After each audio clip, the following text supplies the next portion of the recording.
enisaochanao jeso malalo chachizao fotona mamizao yanaranay antongotsao izahay izay mpianatrao koambitenenare jeso malalo izahay iaino tsaranao ka irate niavy aminao itoetsabetsakao amponaya koambitenenare jeso malalo izahay iaino tsaranao ka irate niavy aminao itoetsabetsakao amponaya irate niavy aminao itoetsabetsakao amponaya.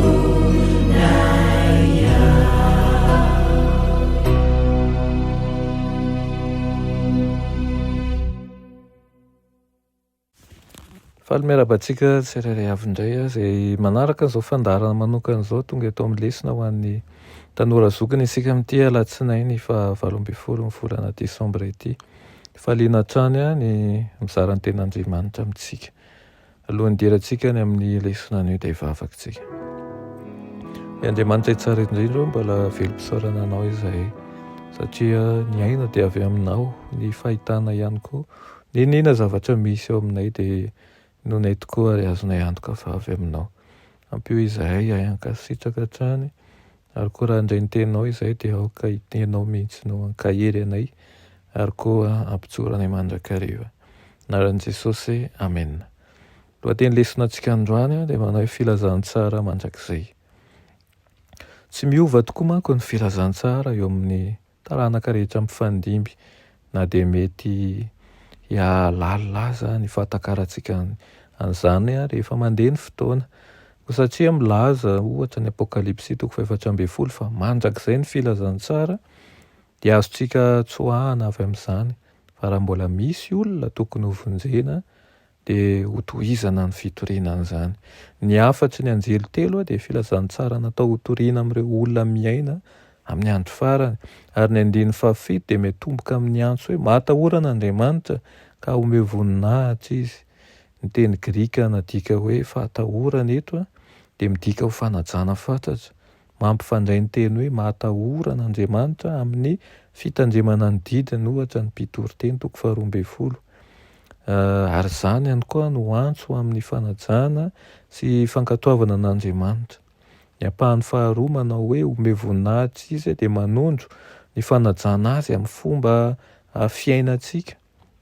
Mitoy amin'ny andiny fahafito ka milaza fa efa tonga ny andro fitsarany nanomboka nitoriana manko izany ampahany amin'ny afatra izany talohan'ny 1844 saingy tsy takatra tamin'ny fahafenony raha tsy tao aorianan'ilay fahadisompana tena lehibe. Miantso antsika iankoka amin'ilay mpamorona ny lanitra sy ny tany ny ampahany manaraka ny andiny fahafito ary saika teny nalaina tao amin'ny Exodus 2:20 avokoa izany izay ampahany amin'ny didy 4 mikasika ny sabata. Ny andiny fahavalo dia mampitanjana fa rava i Babilôna nampiarina tamin'ny fahavaratsy ny taona 1844 izany fanambarana izany ary vao maika ny tombo ny fampiarana azy rehefa nandroso ny fotoana ka naseho ny ariary ny fivavahana sandoka izay naneho ny toetran'Andriamanitra tsy araky ny tokony ho izy.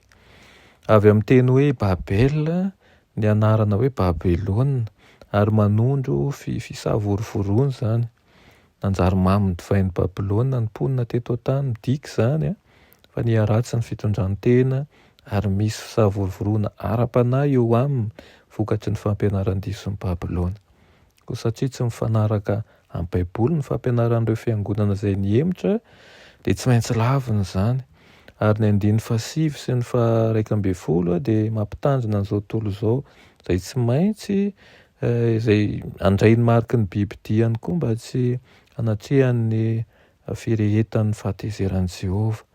niaro tamin'ny famindram-poa ny fahatezeran'Andriamanitra teo amin'ny fotoana nirotsahany tamin'ny taranak'olombelona saingy tsy ho tahaka an'izany amin'io fotoana io. Ambaran'ny Apokalipsy 10 fa amin'ny alalan'ny loza fito farany ozy izy no isehoan'izany firehetan'ny fahatezeran'izany.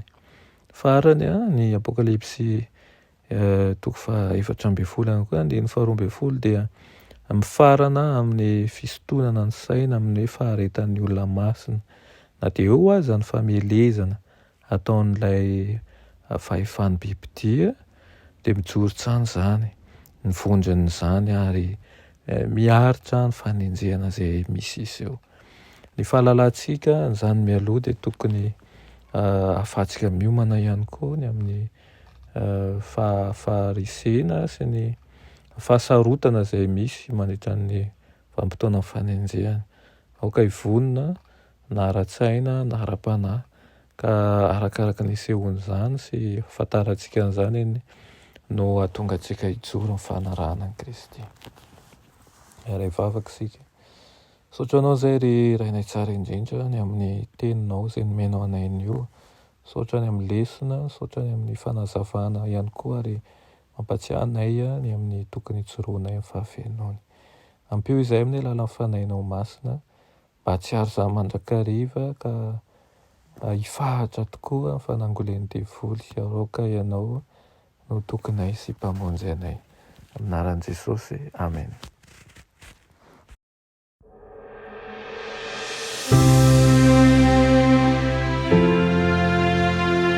Mianatra eo an-tongotry Jesosy isan'andro.